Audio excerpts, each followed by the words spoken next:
আজকে সমগ্র বাংলাদেশের কিছুক্ষণ আগে তারা বলছে সমস্ত মধ্যপন্থী শুধু নয়, সব মানুষ যে কোনো পঞ্চায়েত হোক তারা মনে করছে যে এই সরকারের আমলে তাদের ন্যূনতম অধিকার, সেই অধিকারটুকু কেড়ে নেওয়া হয়েছে।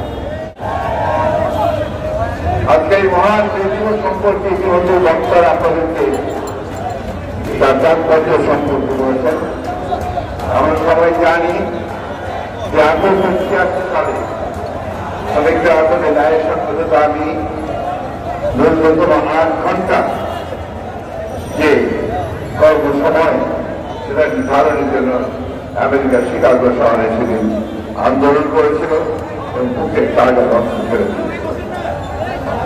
আমরা সবাই জানি যে তারপর থেকে শুরু হয় এই মানব সভ্যতা, এটাই গড়ে উঠেছে শ্রমজীবী মানুষের ঘাম ও রক্তের মধ্যে তাদের শ্রমের মৃত্যু করে এই সভ্যতা গড়ে ফেলছে। তাই আজকে দিনে আমি আমাদের দলের পক্ষ থেকে, আমার পক্ষ থেকে শ্রমজীবী মানুষদের প্রতি আমাদের অগাধ শ্রদ্ধা, ভালোবাসা আর অভিনন্দন জানাচ্ছি।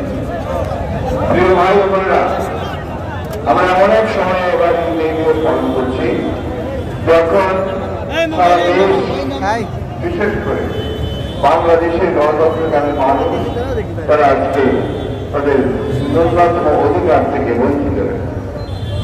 আমরা এমন এক সময় পালন করছি যখন গোটা দেশটা এটা মনে হয় যেন একটা যুদ্ধ দানবের কবলে পড়ে তার সমস্ত দিকে তার স্তব হয়ে যাচ্ছে। এমন একটা সময়ে আজকে আমরা এই সমাবেশ অনুষ্ঠিত করছি, যা কিছুক্ষণ পরেই আমাদের সকলের চোখের পরে আমাদের গণতন্ত্রের আপসীর ব্যক্তিত্ব তিনি আবার তার চিকিৎসার জন্য এবারকে হাসপাতালে যাবেন। বন্ধুগণ, আমরা অনেক সময় এই মেজর পালন করছি যখন আমাদের অবৈধ নেতা কর্মী শুধুমাত্র গণতন্ত্রের অধিকার ফিরিয়ে আনার জন্য, ভোটের অধিকার ফিরিয়ে আনার জন্য আন্দোলন করতে গিয়ে, সংগ্রাম করতে গিয়ে তারা এখনো তারা লুপ্ত হয়ে আছে। আমাদের অগণিত নেতা কর্মী তারা সাজা প্রাপ্ত হয়েছেন, তাদেরকে বিভিন্ন মেয়াদের কারাদণ্ড দেওয়া হয়েছে। আমাদের দুঃখ হয়, কষ্ট হয় যখন আমরা দেখি যে আওয়ামী লীগের সভানেত্রী তিনি তার বক্তব্যের মধ্যে দিয়ে বলেন কি এমন ঘটল যে বাংলাদেশে অতি বাম অতি ডান একসাথে তা আজকে আমাকে উৎখাত করতে চায়। সমস্যাটা ওই জায়গাতে যে আপনারা সেটা বুঝতে পারেন না যে কি ঘটেছে, অথবা বুঝে না বোঝার ভান করেন।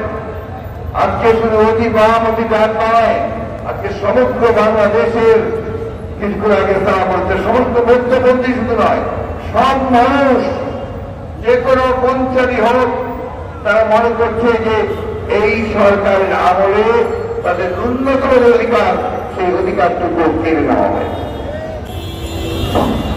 বন্ধুগণ, উনি আরেকটা কথা বলেছেন যে আমাদের অপরাধ গণতন্ত্র ধ্বংস করেছে, সমস্ত প্রতিষ্ঠানগুলো, গণতান্ত্রিক প্রতিষ্ঠানগুলোকে আপনারা ধ্বংস করে দিয়েছেন। আপনার জনগণের যে ন্যূনতম অধিকার, যে 5 বছর পর পর সে তার প্রতিনিধি নির্বাচিত করবে, পার্লামেন্ট নির্বাচিত করবে, সেই অধিকারটুকু তো আপনার কেড়ে নিয়েছেন।